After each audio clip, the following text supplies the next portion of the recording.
I would have an analogy like if my life concept was a warehouse, I just want to blow the whole thing away, the whole building, and just be totally open and not have, you know, concrete and mortar walls and ceiling. And I'd rather just be open in the moment instead. And so, And that's the way it is naturally.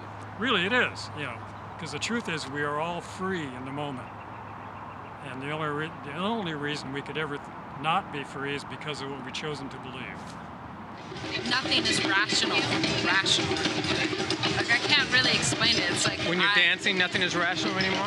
No, when I'm dancing, everything makes sense. But when I'm in my own head, nothing is rational. Like, I could have the biggest anxiety about something that doesn't exist, you know? Like, I might have a headache and think I have a brain tumor or something, you know? It's so uncontrollable, but it's such a scary place. It's uncontrollable? Like, you can't stop it from happening, you mean? You think you don't have control over it? I mean, and you know, I took this Kundalini meditation class in Hopes. It was at 6:30 in the morning, so I was pretty much, you know, how that would go for a college student. Right. But, what's sucking you in is the thoughts about how it's supposed to be. Right. And the thoughts can be, okay, awakening should look like this. I should be like this, or I should be doing this. I should be a teacher. I should be peaceful all the time. I should be compassionate. And you think about what it's supposed to be instead of being it, right? So as you be it, you find, okay, you move through things that don't feel quite awake, but you become awake to them by moving through them. It was more just, I mean, Aristotle famously said, like, you get it through virtue. Mm-hmm. You know, it meant living your life through virtue. But it wasn't like a mental state, you know, and we focus so much on mental states now. And the mental state that we look for is happiness.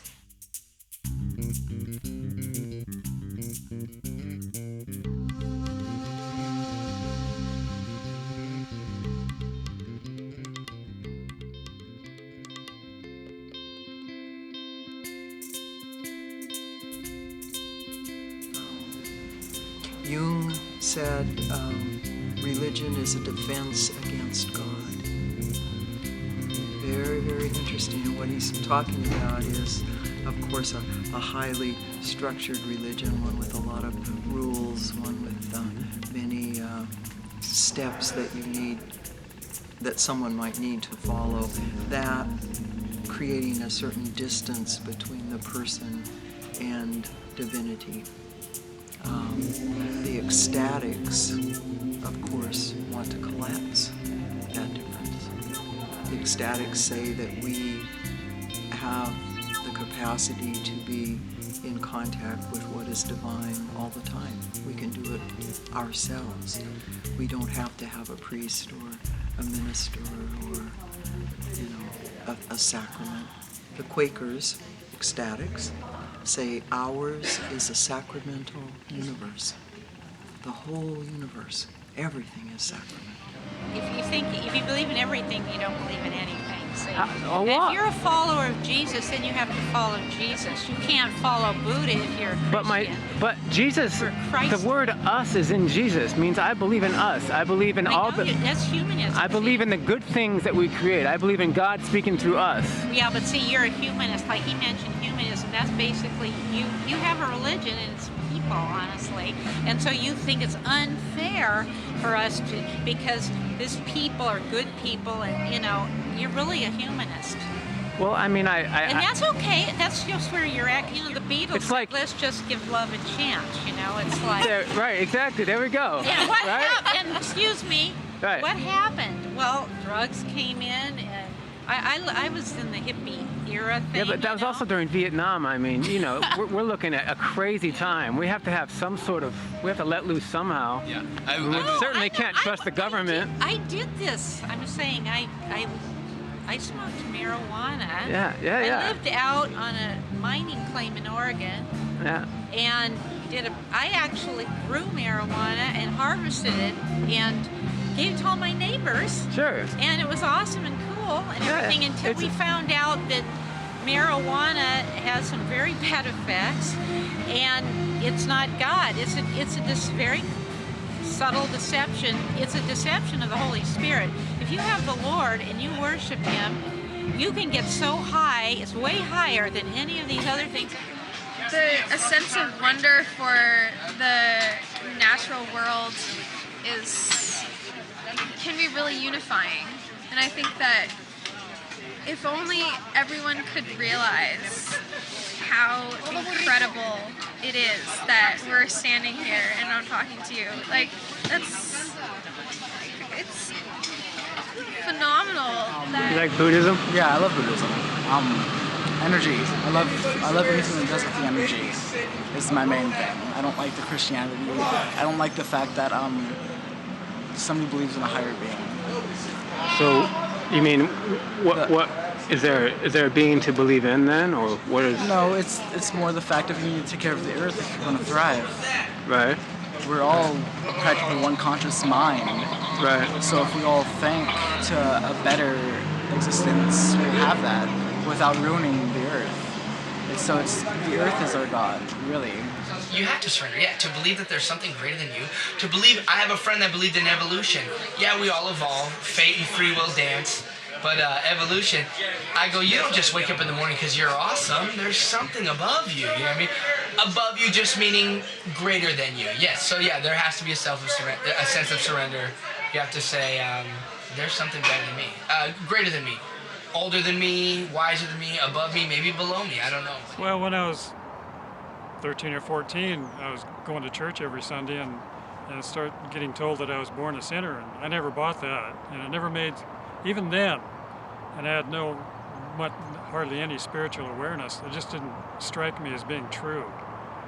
So I started looking at it and started reading through the Bible and found out, well, there are a lot of stories, and they're pretty much recorded and written down by human beings, and human beings have a wonderful way of interpreting what they've heard. To be a light, a shining light in this world, and it's a dark world. And my worth comes from my faith in Christ, not from what anybody on this earth says of me. Because I remember when I was playing football here, my worth in the eyes of a sportscaster changes from week to week depending on my performance on the field. Oh yeah. And that's no way to live. Let someone else tell you what you're worth? Oh no.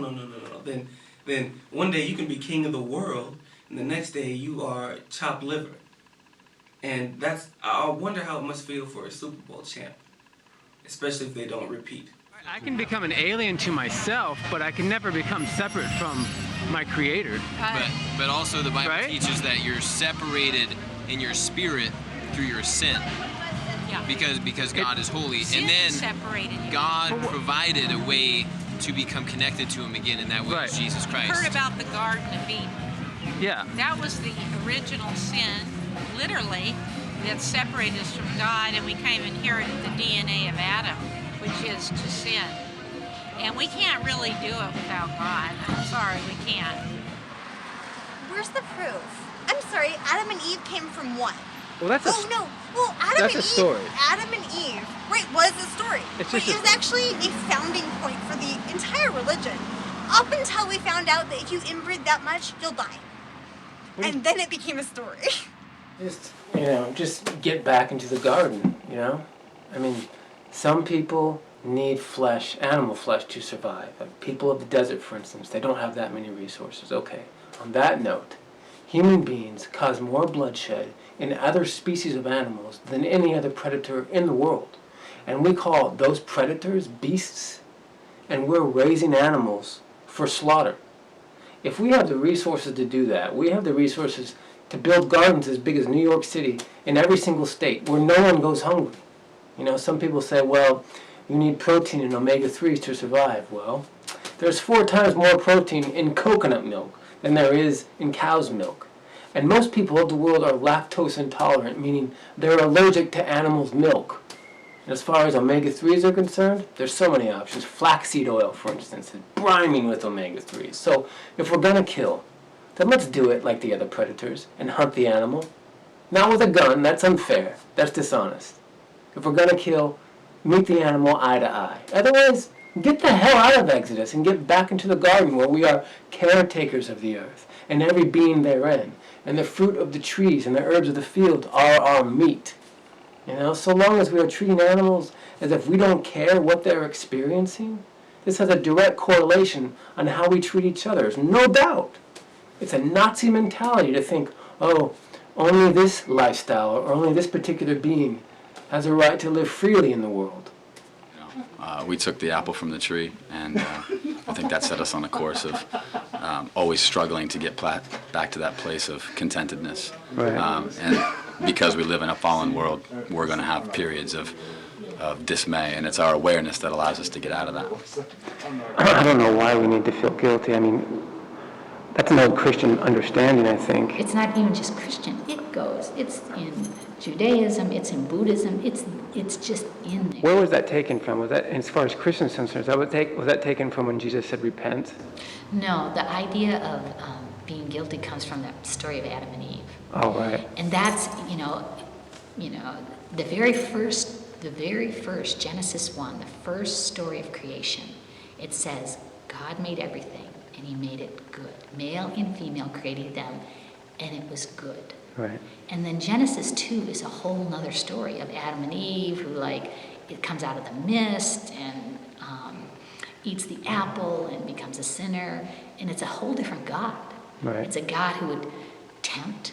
It's a God who would punish. It's a creation who doesn't, who wants power or wants. They're two different stories, and so the more that we can see that the very root of our being is in that first story. When they take it really literally, any religion or any doctrine really, really, really literally, and as a set of rules, not really guidelines, but rules, then it becomes, I think, that's when you start to harbor those ill feelings towards others and possibly towards yourself, and it can be helpful to people when they think, okay, God really loves me so much, He incarnated and died and rose and showed me what was possible, and this can give me an inspiration to living that life, and it can move you forward. Or it can be clinging to this and any other interpretation, anything else that life is moving me toward becomes fearful. I got to stay with this, because if I somehow start to question it or start to let go of that way of looking at it, I'm betraying God, I'm betraying, I'm going to end up in hell. That fearfulness can hold people back. And they say stuff like, out of your belly flows rivers of living water. And just that kind of verbiage is like, wow, I must be something worthwhile if all of this is me. If I'm any kind of royalty, if I'm any kind of priesthood, if I have rivers of living water in me, that means within my gut flows life? Really? Wow, I must be kind of special. And that's not saying special like I'm better than someone. It's like there's something to me. Fear is a big deal too. Fear? Yeah, I feel it every day. It's a fear-based world. That's all there is to it. But the present moment, like sitting here, right here, I'm safe. I've got clothes and food, and there's no reason not to be happy and enjoy right now, because none of us know, irregardless of age, how long we're going to be doing this. So if I don't enjoy it now, when? I don't want to leave in fear. I'd rather leave when the checkout time comes. I'd rather go fully aware and peaceful with it. Perhaps even pleasantly surprised. Who knows?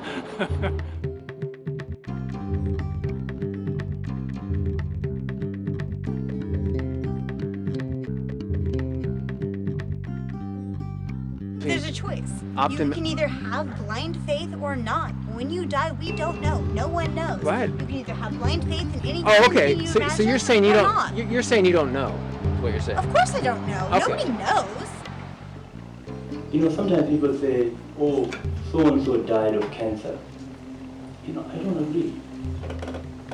I think I would say he died because he was born. She died because he was born. Death is a fact of life. It's not a tragedy. It's not a catastrophe. It's a fact of life. It's a change. And life is nothing but full of these changes, full of death. Of course, the big death hasn't happened yet. But that itself is a change. It's a big change, especially when you're not prepared. I didn't know this at the time because I didn't feel anything. And you know how people say if you see somebody who's been in an accident, try to keep them from getting up. Right. No one was around, and I was trying to get up to get my motorcycle out of the road. And instead of bending down through the sacrum, I was bending at the brake, and I was compounding my internal injuries. In the course of doing that, I physiologically was dying, was bleeding internally, and I passed out. Immediately as I went out, I was out of my body, and I was looking down on this group of people who had begun to gather around me. And I became, it didn't occur to me that I was dying. Rather, it felt like this release, like I had completed what it was that I was here to do, and I felt, you know, the sense of well-being when you hear wonderful music, or you have this rush of euphoria. Yeah. I don't know what caused it. I think it was a wanting to know more, or an affirmation of where I was heading, my intention.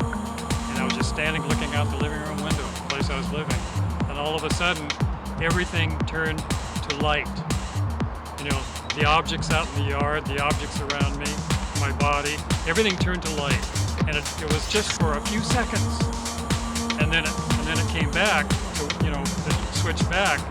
And I just stood there thinking, what the hell was that? Like I said, every 5 minutes I'm going to see proof that some sort of higher power, universal force, something is at work here, and there is no doubt in my mind. And if I doubt, within about 300 seconds I will have proof that, you know what, no, you're not in control here, bud. Somebody's pilot. It's not greater or better, it's just more elusive, it's more, you know, omnipotent. Just this wonderful feeling, all-powerful feeling, but something anchored me in the moment. Something someone said caused me to pause as I was looking down over my body. It didn't occur to me that I was looking through this portal, if you will, that it didn't occur to me to try to go down. I was talking to these people, saying something they were saying.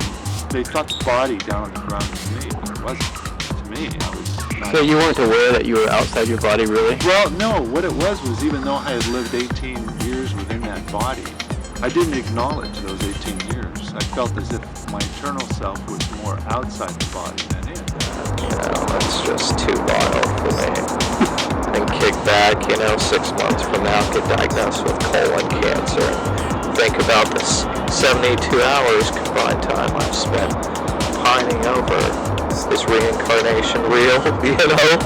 What happens? Do the lights just go out? It's not worth it. I guess you should probably play the game while you're here. We definitely know of our own demise. Right. And so that would of course give into psychological comfort. We'd want to know there's an afterlife. We're just comforting ourselves. Come on, be realistic. That's exactly what we're doing. So do you think that your consciousness lasts longer than your body, or? No, I don't think that any of that happens. I think we live and we die, honestly. I would love to believe in something You think you more. just come and go? I think because do you see any other animal worshipping God? Well, no, but I think there's different we're all levels. God's creatures, and where isn't any other animal we're Because It's just our own fairy tale we tell ourselves so we can fall asleep safe and sounding. Well, I said, that's not me, I'm up here, but no one, of course, could hear me say it. So I said it louder because the people looked really concerned and they were looking at this body, and I wanted them to know, no, that's not me, I'm here. And then I started to become angry. I don't know where this came from, but I became angry. Something inside of me said, when no one else will listen, a woman will. So back in the 70s, everybody then had long hair, and these people were leaning down looking at my body on the ground, and I could not make out man from woman, because as they were looking down, they were covering breasts. So I could see nothing that would distinguish man from woman, but one woman had a row of pink snap-on hair curls. So I said, that's the woman. I focused all my energy. I had sisters who wore these, so But it showed me that everything is energetic. And that was the second time. The first time, I literally left my body And were you asleep? no, I was at a friend's house, and suddenly I was way up above us in the sky, looking down, and I saw myself walking out of this house to my car. And that was a few seconds before I actually walked out of my house to the car. And then I came back I was back in my body suddenly, and I was just kind of like, wow, that was cool, you know? I focused all my energy on that woman's head, and I demanded that she look up. I shouted loudly that I could hear, but they couldn't hear me. And it was at that moment that I became so angry. I said I was going to yell, "You fools!" And you know how when you go to form the word fools, your teeth touch? Right. Yeah. It was at that moment, before I could even get the words out, there was a bang. And people later told me that my body spasmed, and the bang was either my spirit going back into my body or my head slamming back into the pavement, because my body spasmed and then I slammed into the pavement. Mm-hmm. So since that time, I no longer had any fear of death, and I knew that we were eternal. But then I flaunted that knowledge from 1970 until 2002, when I came to this Buddhist practice. I wasn't really making much use of it.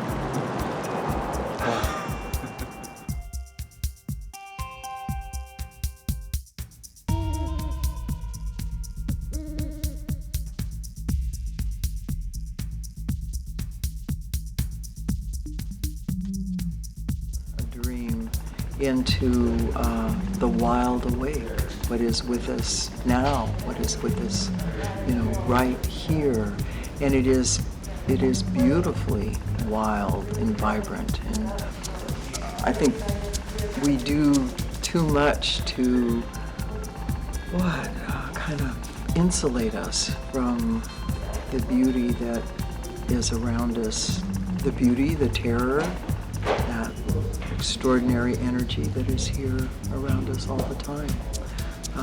What is it that's making you happy then? Not life. God. I know, but I mean... No, I mean life. Really. There really isn't that significant thing that everyone's searching for, that thing that makes you happy. Nothing. There isn't anything like that. And if you're always searching for that, you're always going to be disappointed. So life maybe itself it's because you're not searching for anything? It's because life itself is happy. Well, Audre Lorde said you can't tear down the master's house with the master's tools, right? Saying that you have to be outside of society in order to tear it down. Like the kind of revolutionary. And I don't think that's true. I don't think we have any tools besides the ones that the masters have given us. Mm-hmm. We can't, there is no outside. There is no place or person that's besides what you have been offered, besides the materials that you've been given. I feel in life people kind of strive for the ideal happiness, and they think that it's going to be this, once they seek it, that it's going to be this constant state that exists all the time. And I'm more like, no, when it happens, and it's going to come in kind of like waves and like little pockets, and then it'll fade again, and then it'll come back. And it will make you appreciate it more because it doesn't exist on a constant plane. So if people believe that there is the ability for enlightenment, which then therefore would constitute a concentrated bliss, and that works for them, I think that works. That's what you believe. Like that's, yeah, cool. We can think of whatever we believe, that's the true. Besides that, really true is we not found in this world. Whatever you believe, that's the truth for you. I'm more or less the kind of person that understands that I have a choice no matter what I do in life. I'm making a choice, and that's really what life really just breaks down to be, is just a bunch of different choices that you make, because right after you make a choice, you have to make another choice. And that, you know what I mean? It's like, it never ends. I'm 59 years old. My journey is basically, it's a myth. It hasn't even started, Genesis. I mean, exist right now. So you're saying once we overcome dualism, it doesn't matter? Ultimately, yes. To see, as I said earlier, is to see the pointlessness of all of this. You see? But until then, because we're not there, we have to realize the fact that we're on a relative level. Right. You know, as people get older, they tend to get more close-minded, honestly. Like, but to always keep that openness and say, I'm an atheist right now, but who knows what's going to happen? I mean, 30 years I could be an evangelical Christian or something. I mean, it makes me cringe to say that. Like I was thinking this morning, you know, nurture it, fondle it, love it, you know, become intimately involved with it the way you would with a lover. And because the present moment is the only consistent, ongoing peace that I've ever known. It's never it's always the same. It's always there. It's always the same. It's never a different intensity. The present moment is what it is. There's no concepts, there's no beliefs. You don't have to bring a candy bar to it. You can just be yourself. You can just be quiet and enjoy it. I'd like to have my spirit lead my body, and oftentimes I find that my body leads and sort of squashes my spirit, because at that point the way that I want to live is not the way that I'm living. So the things that I do not want to do, I do. So you're very aware of it when it's happening? Oh, I know when the body's leading. So it's almost like an addiction. I mean, that's something we're all dealing with. Yes. We're addicts. Yeah, I do believe that pretty much everyone here is an addict. Right. It's more like as you become awake to it, you say, oh, that guy that I thought was able to allow and not allow is not real. All that's real is this awakeness that's coming more and more strongly, and it's saying, one of the big things it's saying, that guy that you thought was in control of his life doesn't exist. I mean, he's not real the way you thought he was. He wasn't doing anything. The quality of life that we have on this earth has a correlation to the kind of control you have over yourself. Because if you can't control yourself, you can't control anything around you. So you think we can control our environment to some degree? I think so. Is that including people? I think so. I think the way you communicate and the way you behave, and it all starts with yourself, will depict how people communicate and behave around you. So you can surround yourself with kind of an environment that keeps you stable and aware of right now? I don't think my environment makes me stable. I think I make me stable. And if everybody had that mindset, there'd be a lot less drama in the world. It's true. For some reason, I see life in like a tree and changing colors, and I feel, I don't know, I just feel really connected. I really love nature. Nature makes me happy. Yeah. Because it's so real. So you feel more connected now than you did, let's say, a month ago? Yeah, definitely. And this makes me happy back here. These drums. Yeah. Music. Oh my God, music. But I think, I must tell the audience who is watching this. Right. Because it really goes slow in life. One thing really important, no one drinks enough water, dude. The water math, that at least I notice. People around me, ask them how much water they drink a day. Such a minute amount, it's not even real. What have you found, some of the things in your experience that you no longer find to be true that you thought were true at some point? That's everything.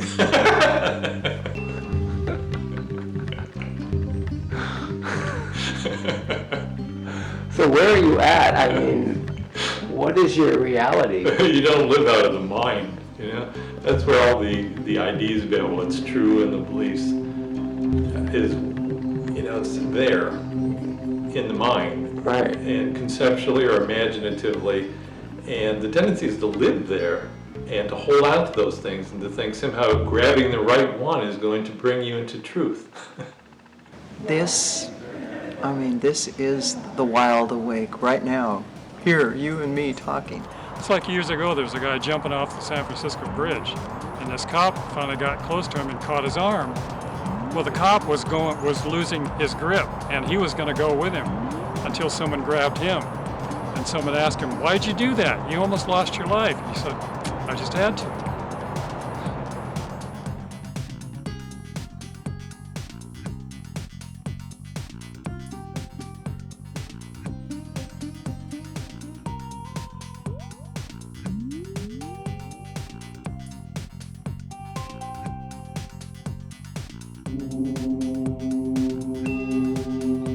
I lived in the woods for the longest time too. Yeah. For close to 6 months. And, Right.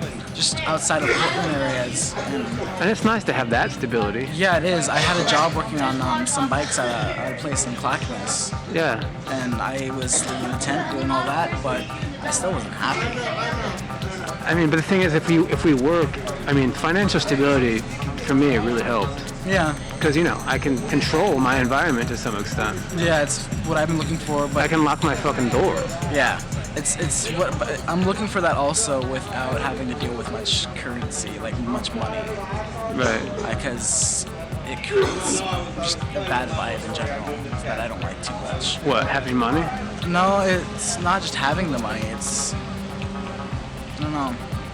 I really don't know too much like about that. I just like to have it. I hear you. I hear you. What are you interested in? I mean, what do you? Everything. What do you do? Program an entire computer. Oh, I'm a computer geek. You're a computer geek. Yeah, You can program a believe it or whole. not. You can program a computer. Absolutely. I was learning PowerShell out of fun. PowerShell. When did you start working on computers? Actually, I was 14, maybe 13. So can you build your own computer? I'm not good with hardware. Good with software. I can hack into anything, Really? but not anything, and I don't hack.